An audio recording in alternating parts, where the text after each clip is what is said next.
สารฝันปันโชคฝันเห็นจอบเสียมเครื่องมือทางเกษตรหมายความว่าอย่างไรดูคำทำนายพร้อมเลขเด็ดที่นี่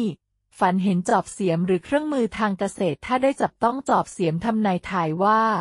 จะเจริญรุ่งเรืองในหน้าที่การงานค้าขายจะได้รับผลสำเร็จฝันเห็นจอบเสียมเลขนำโชคเลขเด็ด2ตัว4 7 4 6 4 9ฝันเห็นจอบเสียมเลขนำโชคเลขเด็ด3ตัว4 7 9 7 0 9 6 7 9รับชมคลิปจบแล้วรบกวนช่วยกดติดตามและอยากให้ทำนายฝันอะไรคอมเมนต์ใต้คลิปได้เลยนะคะขอบคุณค่ะ